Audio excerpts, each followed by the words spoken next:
तुम खुद देखो, 40 वर्ष तक मनुष्य अपनी जिंदगी को सही जीता है। कितने साल? जम के बोलो जरा। 40 साल तक मनुष्य अपने जीवन को सही जीता है। खूब खाता, आराम से पचता, खूब डेंटिंग पेंटिंग सब चकाचक, कपड़े मपड़े सब जोरदार, रकम मकम सब पहने, खूब अच्छा लगे, क्योंकि 40 वर्ष की जिंदगी तुम्हारी है। तो 40 साल तक मनुष्य अपने जीवन को सही जीता है। 40 के बाद किसकी लगी थी? जम के बोलो, गधे की। तो 40 से 60 तक मनुष्य गधे जैसा बोझा ढोता है। बच्चों को बड़ा करना है, शादी करना है, मायरा भरना है, परिवार को पालना है, तो बोझा ढो रहा है। जैसे गधा बोझा नहीं ढोता, ऐसे 60 तक बोझा ढोया। 60 के बाद उम्र किसकी लगी? कुत्ता की। जब 80 की उम्र में आता है तो कुत्ते को दरवाजे पे रखा जाता है। जब तुम्हारी 80 की उम्र होगी तो घर के लोग कुर्सी डाल के, खटिया पलंग दरवाजे के पास हॉल में बिठा देंगे, वहीं बैठे, और रोटी भी दरवाजे के पास, चाय भी दरवाजे के पास, क्योंकि कुत्ते को अंदर परमिशन नहीं है। और कोई भी मिलने आया तो वहीं से चिल्लाया, वहीं से आवाज लगा रहा, क्योंकि कुत्ते की उम्र लगी है। वहीं से अब कुत्ते के बाद में 80 के बाद 80 से 100 उल्लू की। डॉक्टर साहब क्या गए? डॉक्टर साहब मुझे रात में नींद नहीं आती। डॉक्टर साहब ने टेबलेट दे दी, नींद की गोली दे दी, डॉक्टर साहब ने इंजेक्शन लगा दिया। कितने भी अच्छे अच्छे डॉक्टर को दिखा लेना, पर 80 से 100 साल की जब उम्र होगी, डॉक्टर को क्या मालूम कि किसकी लग गई। शिव महापुराण कहती है 80 से 100 में कितनी भी दवाई खाओ, कितने भी इंजेक्शन लगवाओ, पर रात्रि को नींद नहीं आएगी। गोली खा भी लोगे तो रात के 1:30-2 बजे तक चकाचक सोएगी, 2 बजे के बाद उल्लू जैसी बैठी रहेगी। 2 बजे के बाद कितना भी खाओ, कितनी भी दवाई खाओ, कितने भी अच्छे डॉक्टर को दिखाओ, पर 80 से 100 में जाग रही। आधी रात को जागे, बहू के मम्मी सो नहीं रही, आई सोई नहीं, आई के मारे नींद ही नहीं आई। अब इसके कौन समझाए? उल्लू की लगी, कौन समझाए इसके? 80 से 100। अपन तो सब कथा छोड़ो, अपन अपनी कथा पे आओ। चलो महाराज, तो जो बहुत दूर रहती है ना वो अच्छी लगती है, जो पास में रह रही दूर के ढोल सुहावने, ठीक नहीं है, श्रेष्ठ नहीं। भागवत ज्ञान गंगा यज्ञ समिति वालों, काय श्रेणी की कथा 10-15 मिनट ज्यादा हो जाए तो कोई दिक्कत तो ना है? हाँ, क्या विचार है तुम्हारा?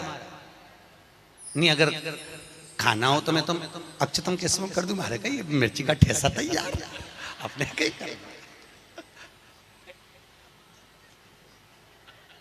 आमठी न चावल, आज तो खूब चक निपटा। अगला प्रश्न है, तो ये प्रदक्षिणा का प्रश्न है। अगला प्रश्न, शिवलिंग की पूजा करने के लिए शिवलिंग को घर में कहां रखें? जहां तुम्हारी मर्जी हो।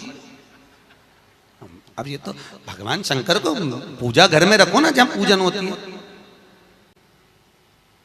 जहां देवता बैठे हुए वहां रखो।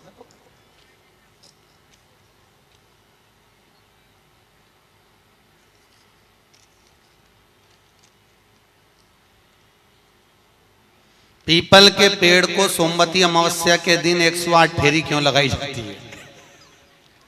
वाह, बहुत बढ़िया। हमने तो नहीं की लगाओ, अब तुम्हारा मन है 108 लगाने का। याद रखना, पीपल के वृक्ष की परिक्रमा करने से वैभव बढ़ता है, आंवले के वृक्ष की परिक्रमा करने से लक्ष्मी बढ़ती है। याद रखिए, तुलसी की परिक्रमा करने से सौभाग्य बढ़ता है। अब 108 मन का लगाओ, चाहे 208 लगाओ, 216 लगाओ, ये आपके ऊपर है। यहाँ आपका भाव होना चाहिए कि हम भगवान को कैसे रिझाएं। कैसे रिझा? ये आपका भाव है। उसका फल क्या है? तो उसका फल वैभव प्राप्ति का है, धन प्राप्ति का, यश प्राप्ति का। आप जितनी लगा,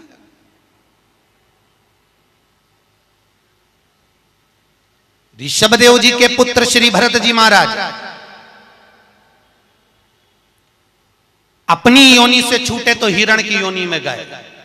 हिरण की योनि पाने के बाद श्री ऋषभदेव जी के पुत्र जो भरत जी थे, हिरण की योनि में आने के बाद में, हिरण की योनि पाने के बाद भरत जी को लगा कि मैं इस हिरण की योनि में पड़ गया हूं, इससे मुक्ति कैसे मिलेगी? तो हिरण की योनि में आने के बाद भरत जी महाराज पीपल के वृक्ष के नीचे जो संत बैठे हुए थे उनकी 108 परिक्रमा करते थे हिरण की योनि में। तो हिरण की योनि के 108 परिक्रमा कर रहे थे। उस दिन थी सोमती अमावस्या का दिन, जिस दिन हिरण की योनि से परिक्रमा करते करते भरत जी महाराज छूट गए थे और वापिस मनुष्य की योनि में आ गए थे। ये 108 परिक्रमा का फल है। ऋषभ जी के पुत्र हिरण की योनि से छूटकर परमात्मा की भक्ति को मनुष्य देह में लगे। शायद हो सकता है हम मानव की देह में हैं और मनुष्य की देह में आकर अगर हम भगवान की 108 परिक्रमा लगाते हैं, हम भगवान का भजन करते हैं, 108 परिक्रमा के अंतर्गत हम डूबे रहते हैं, तो हो सकता है मनुष्य की योनि से छूटकर हम देव योनि में चले जाए, भगवान की परास प्राप्त हो जाए। मां तो शास्त्र कह रहा है, अंजना माता गौतम बाबा से कहने पर शंकर की आराधना कर रही है। और आराधना करी माता अंजना ने, शिव जी की आराधना करी, शंकर की जब आराधना करी, शंकर का अभिषेक करा, भगवान भूत भावन प्रसन्न हो गए और शंकर भगवान ने उसी समय माता अंजना को वर प्रदान करा, तो चिंता मत कर, तेरे घर में पुत्र होगा। पुत्र, तू क्यों चिंता कर? भगवान शंकर जब भी देते हैं छप्पर फक के देते हैं। भगवान कृष्ण के यहाँ कितने बच्चे दिए? 1,77,086। अब अंजना माता के यहाँ भगवान संतान दे रहा है। भगवान अंजना माता के यहाँ हनुमान जी महाराज कितने भाई थे? माता अंजना के गर्भ से जो संतान हुई थी, हनुमान जी महाराज सगे भाई कितने थे? हनुमान जी कितने भाई? अरे बोलो तो सही, हनुमान जी भाई कितने हैं? सगे भाई कितने हैं हनुमान जी महाराज? तो अंजना माता ने जब भगवान शिव की आराधना करी, शंकर की जब आराधना करी, तब भगवान शंकर प्रसन्न हुए। समय बीता, माता अंजना के गर्भ में भगवान शंकर के तेज पुंज को पवन देव ने ले जाकर माता अंजना के गर्भ में स्थापित करा। स्थापित करने के बाद पूर्णिमा के दिन, चैत्री पूर्णिमा के दिन, भगवान अंजना माता के गर्भ से शंकर का ही एक अवतार श्री हनुमान जी महाराज प्रकट हुए हैं। महाराज श्री हनुमान जी महाराज की। हनुमान जी सगे भाई हैं 6। कितने भाई हैं? 6 सगे भाई। सबसे पहले नंबर हनुमान, फिर गतिमान, केतुमान, धृतिमान, यतिमान। ऐसे हनुमान जी महाराज के 6 भाइयों का क्रम वर्णन किया गया। कितने भाई हैं? 6। हनुमान जी महाराज का एक भाई है जिसका नाम है गतिमान। क्या नाम है? गतिमान। और जिसके यहाँ पर फैक्ट्री हो, किसी भी तरह की फैक्ट्री हो, चाहे वो नट बोल्ट की हो, पानी की हो, किसी भी तरह की फैक्ट्री हो, अगर फैक्ट्री में जरा सी भी तकलीफ आती है तो हनुमान जी महाराज के उल्टा पांव, लेफ्ट पांव के नीचे का सिंदूर लाकर गतिमान का नाम लेकर अगर फैक्ट्री पर स्वस्तिक बना दिया जाता है तो वो फैक्ट्री धड़ाके से चलना चालू हो जाती है, कभी खराब नहीं होती, कभी परेशान नहीं करती। महाराज गतिमान हनुमान जी के 3रे नंबर का भाई, गतिमान का नाम। ये जो राजनेता होते हैं ना, जब चुनाव लड़ने के लिए जाते हैं और उन्हें विजय प्राप्त करना है तो विजय पाने के लिए वो एक ही काम करते हैं। हनुमान जी के 3रे नंबर का भाई गतिमान, उस गतिमान के नाम से जो व्यक्ति युद्ध करने के लिए जा रहा है या विजय पाने के लिए जा रहा है, अपने बराबर का लच्छा जानते हो, नाड़ा मोली, उसको नाप कर गतिमान के नाम से लपेट कर हनुमान जी के मंदिर में रख देता है और उस मोली को फिर अपने हाथ पर बांध लेता है, तो वो हार नहीं सकता, विजय ही प्राप्त करेगा। गतिमान का इतना प्रभाव है, चाहे कुछ भी। गतिमान है, वो नीचे नहीं गिरने, उसकी प्रखरता।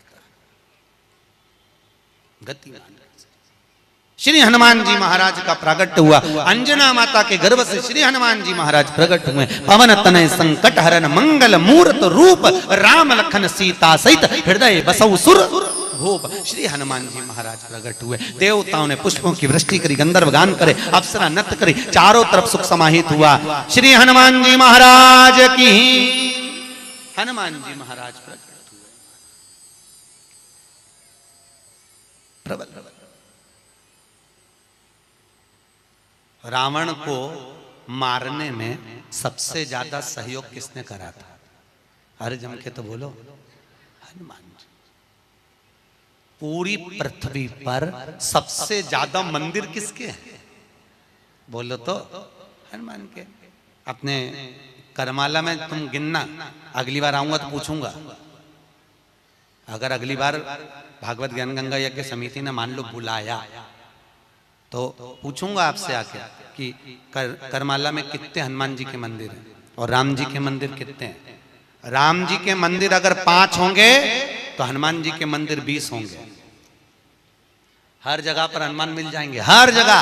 कहीं पीपल के नीचे, कहीं कहीं बैठे हुए, कहीं कहीं बैठे, हनुमान ही हनुमान, ढेर सारे हनुमान। आखिर हनुमान जी के मंदिर ज्यादा, राम जी के मंदिर कम क्यों? नहीं तो राम के मंदिर ज्यादा होना चाहिए, हनुमान के मंदिर कम होना चाहिए। पर हनुमान के मंदिर ज्यादा इसलिए हुए क्योंकि हनुमान जी ने राम जी की इतनी सेवा करी कि भारत की भूमि पर सेवा पुजा गई। इसलिए हनुमान जी के मंदिर ही मंदिर बन गए। मंदिर तुम्हारे भी बन सकते हैं अगर तुम सही से माता पिता की सेवा करो तो। मंदिर बनने में देरी नहीं लगी, तुम